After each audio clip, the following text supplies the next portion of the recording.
বছরখানেক আগেও কাসেমিরোর পারফরমেন্স ছিল আতশি কাঁচের নিচে। এমনকি ম্যানচেস্টার ইউনাইটেডে টানা ৫টি প্রিমিয়ার লিগের ম্যাচে বেঞ্চে বসে কাটাতে হয়েছে।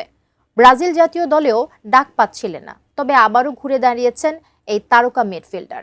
আর তাতেই যেন ব্রাজিলের বিশ্বকাপ স্বপ্ন পেয়েছে নতুন ভিত। কাসেমিরোর নতুন করে জেগে ওঠার সেই গল্পটাই জানাচ্ছেন বদিউজ্জামান মিলন। মাঠে কাসেমিরো মানেই যেন বল পায়ে দুর্দান্ত মুহূর্ত উপহার। যে ক্লাবে গেছেন সেই দলের মাঝমাঠকে দারুণভাবে নিয়ন্ত্রণে নিয়েছেন, কিন্তু ৩৩ বছর বয়সী ডিফেন্সিভ মিডফিল্ডার হঠাৎই যেন হারিয়ে যেতে বসেছিলেন। খেলোয়াড়দের ক্যারিয়ারে উত্থান পতন থাকেই, কিন্তু বাজে সময় যেন কাটিয়ে উঠেছেন কাসেমিরো। চলতি মৌসুমে ইউনাইটেডের জার্সিতে টানা বিশ্বমানের পারফরম্যান্স উপহার দিয়ে চলেছেন। পেছনের ব্যর্থতা মুছে কার্লো আনচেলত্তির কোচিংয়ে আবার বিশ্বকাপ জয়ের স্বপ্নে গুছিয়ে ওঠা ব্রাজিল দলেও এখন তিনি নিয়মিত ও গুরুত্বপূর্ণ সদস্য।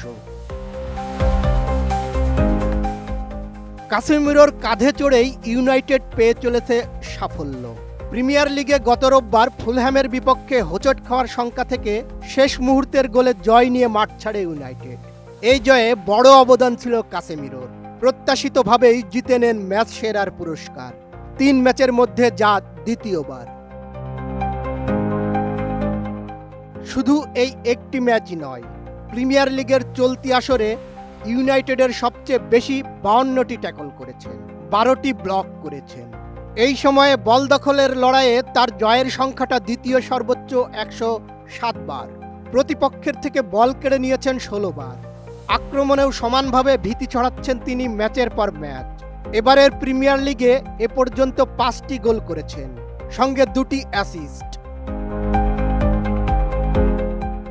ফিনিশ আসলে একটা জিনিস, সস্তায় বস্তাপতা জিনিস, স্পার্টা চিনে ফিনিশ। ক্যারিয়ারে সেরা সময়টা কাসেমিরো নিশ্চিতভাবেই কাটিয়েছেন রিয়াল মাদ্রিদে।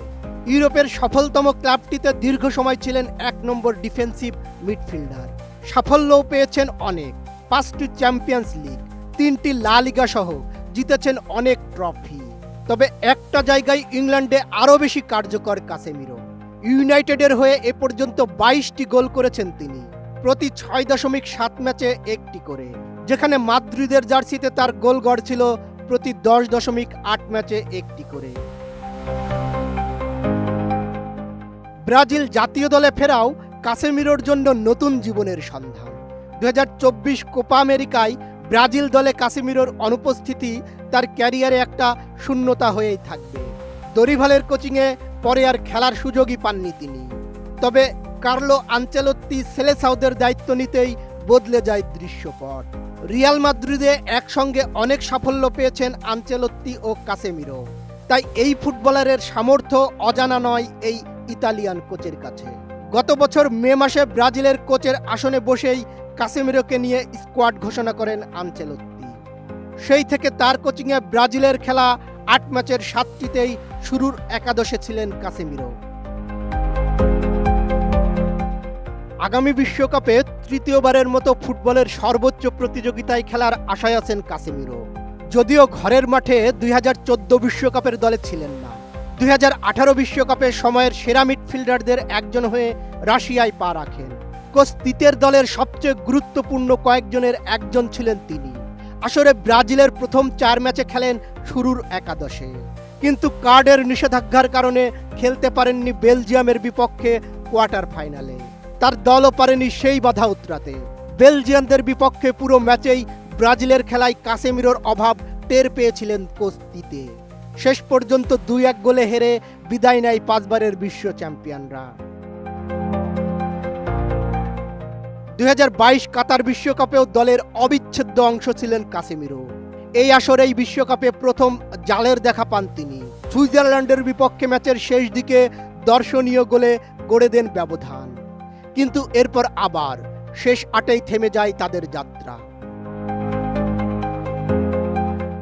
কাসেমিরোর বিশ্বকাপ অভিযান এখন পর্যন্ত আটকে আছে হতাশা আর হৃদয় ভাঙা গল্পের বৃত্তে। তবে যেভাবে আবার নতুন করে জেগে উঠেছেন তিনি, তাতে তাকে ঘিরে প্রায় 2 যুগের ব্যর্থতা ঘোচানোর স্বপ্ন দেখতেই পারেন সেলেসাওরা। বদিউজ্জামান মিলন, এটিএন নিউজ।